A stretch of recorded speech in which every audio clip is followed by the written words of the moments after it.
Not many people thought Manchester United was going to batter Manchester City. Of course, the scoreline might be 2-0, but it was complete dominance at our Theatre of Dreams. 2-0. I think we should start with that. Habib, you support Manchester United. Of course I do. That was a great feeling. I saw you jumping up. Yeah, of course. Like you mentioned, I didn't see that coming, to be sincere.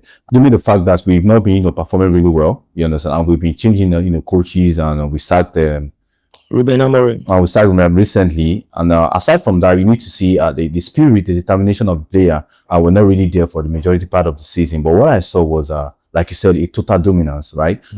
They were able to stand up to Manchester City because, historically speaking, right, when you watch Manchester Derby, at least maybe in the past 10 years after the departure of Sir Alex Ferguson, there's something missing. We were always playing as if we were playing against a superior team. Yes, they are superior to Manchester United recently, in recent years, but at the same time, when you are playing against your rival, rivalry is one of the best things that can happen to you as a player. When you're wearing a particular shirt, you are playing against your local rival, you have to go all out, right? Leave your heart on the pitch. But that's not the case with Manchester. But what we saw today was different. You understand? Everybody, every part of the pitch, they were going toe to toe with Manchester City player. And like Pep actually said after, he said the best team actually won because they didn't really want it like Manchester United did. So I think at the end of the day, they were actually lucky that the scoreline was like 2-0. I mean, the fact that they had like 2 goals disallowed due to offside, right? Then Donnarumma, like I said, I don't know if I told you, from the beginning of the season when he made that signing, I said, this guy might actually be the difference for them this season.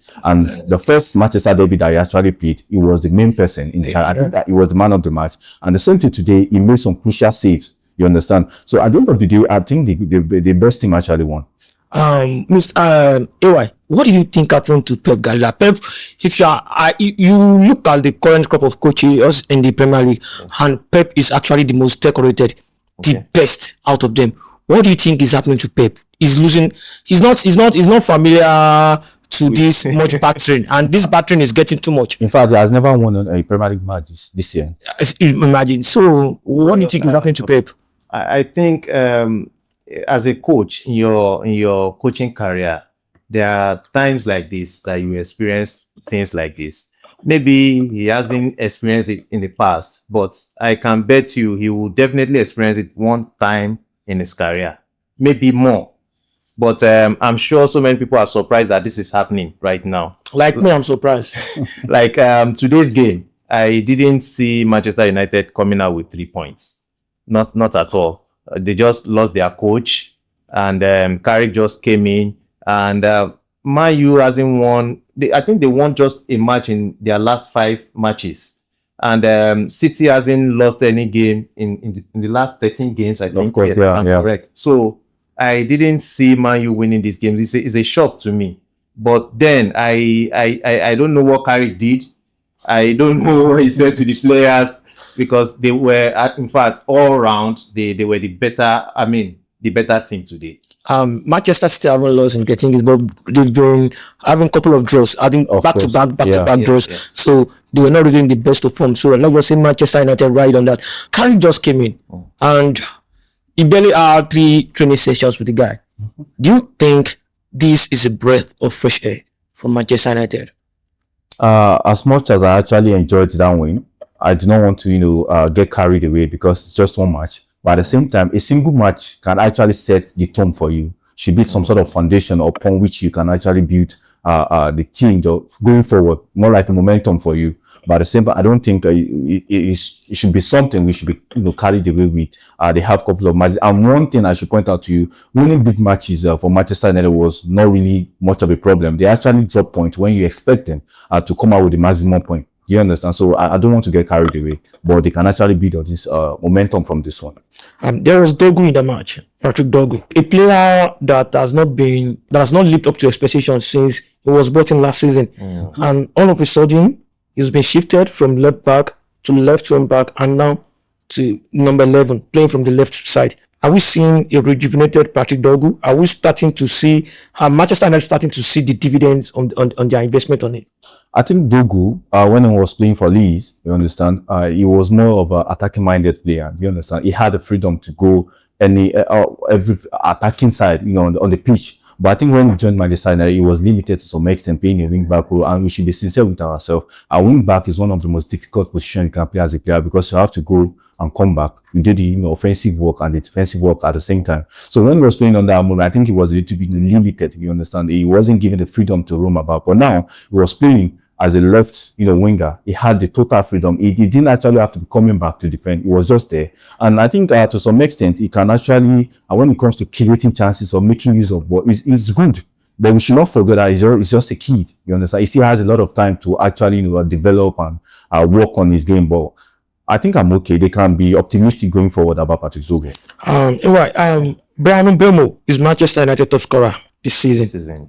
And he just came back from AFCON after Cameroon failed to advance beyond the quarterfinal. Is Brian Mbeumo the savior of Manchester United? Well, coming back from the AFCON and straight into the team, that's to show you how important he is to the team.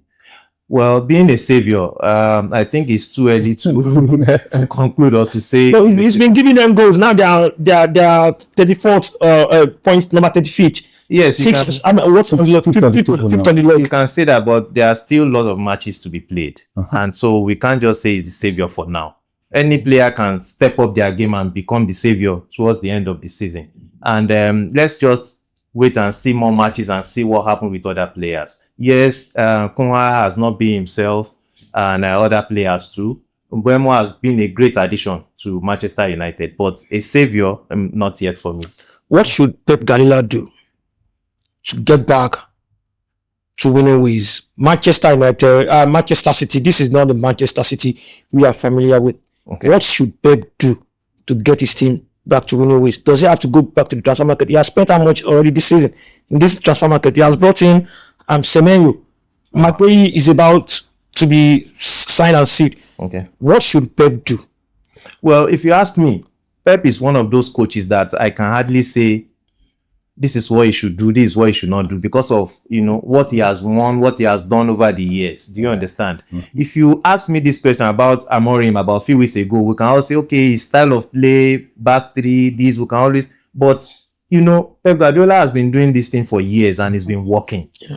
Well, maybe the teams in the Premier League, maybe they've studied him. They now know how he plays. They know what to do, because I know a lot of these coaches, they watch videos of the opponents. So they must have watched Guardiola 100 times to know how to play him and, get results from when playing against him. So I can't really tell that this is what Guardiola should do or not, because I believe he's been doing it for years and it's been working. So I don't see, and today I can't even tell what he did wrong. Do you understand? So I just think Carrick did a good job and the Manchester United players were able to get the results. Exactly. Not to take anything away from Carrick. A good way to start his new Manchester United career. We'll move on to the table toppers, the league leaders. Arsenal. This is the type of game that you expect them to win and then to expand their lead. Because for me, I still don't believe City are out of the race. At all. I do not. Not at all. I do not trust that. They can go on a run of another 10 matches unbeaten. Why is Arteta finding it difficult to always make a statement win at a time when his opponent slipped? Well, for me, there is one thing that I notice with Arteta, which is he's always too careful. Arteta is always too careful. Like, he doesn't want to concede goal. He prefers not to concede goal than to attack the opponent fully. You understand? I think that has been one of his major problems with Arsenal. Last season, same thing. The season before last, same thing. And these are opportunities for him to increase the lead on the table. On the table. Yes. So I don't know why he keeps, when these opportunities are rare, you won't see Manchester City lose every week. You won't see Liverpool lose every week. So when they lose, you have to take advantage and win your games. But I hope he learned something from this draw today. Liam Rossinier, the new Chelsea gaffer, his first Premier League game, a win against Brentford at Stamford Bridge. Go from João Pedro and Cole Palmer. What do you have to say about that? Well, I have to give him his accolade, you understand, because he won against Brentford, a very good team. When you look at them, I think they are in top 6 in the table, or top 7 before this match currently. And for them to now get a 2-0 win against, and he actually kept a clean sheet, that's a very good one. But at the same time, this is Premier League, right? the beginning might actually be rosy for you, but if you don't, you have to be dynamic as a coach. One particular, style of play will not always work. And that is one thing when you mentioned about Guardiola, you understand? Guardiola issue, I think it's more like you have to be dynamic, you have to be changing, because Premier League will always find you out. So I think he started well, I have to give him that, but it is not how you start sometimes, it's how you finish. And Chelsea is this kind of team that they don't give you much time to experiment. You either give them the result, change the status of the team, or they change their status as a coach. You understand? So, but now I think I'm okay with him. I'm okay with him. There's not too much talk. There's not too much talk on that. Liverpool Burnley 1-1. Florian Wirtz finally finding his scoring boot. What is happening to Liverpool? Burnley is a kind of game that you expect them to beat to run over, especially at Anfield. Yes. What is happening to Ancelotti? From the beginning of the season, or maybe after the first 5 matches, I think they started conceding goals, and I think a coach of that status should know by now that his major problem is not to concede goals, because they've been conceding goals from teams that you don't expect them to concede goals from. So I think they should work on that, because they've been scoring goals. Liverpool will score almost every game. So if they can stop conceding goals, I think they will be able to accumulate more points. West Ham Tottenham, a London derby. We see a drama at the end of the game. Callum Wilson goal, we saw an appeal from the Tottenham player that there was a foul. 2-1. Espirito Santo getting his form back. Do you think Thomas Frank is writing his own sack letter already? Because it's not good for Tottenham. This is not what they envisioned when they signed him. Well, I think I'm even surprised he's still there by now. You understand? Although personally, I don't believe there's anything like a bad coach. It's only the synergy, or there should be a level of should I say agreement, the way the kind of football you are playing and the one the team is playing. So, but from the start, I think it's been a mismatch between Thomas Frank and Tottenham. But what do I know? But now they are there, and personally, the form has not been great for them. You understand? That's why I said I'm even still surprised he's still there. And going against West Ham have not been in the top form as well. Yes, they managed to come up with a win. That's what I'm derby. The West Ham team came to London Stadium, Tottenham ground, to come and beat they you went back with the maximum points. So that's a cause for concern. You know? Yes. And despite the fact that they are not really when you talk about Tottenham, they are this kind of team that they are not really reliable. You understand? They actually fumble when it actually matters most. You understand? But at the same time, I think Frank might not actually be there for long.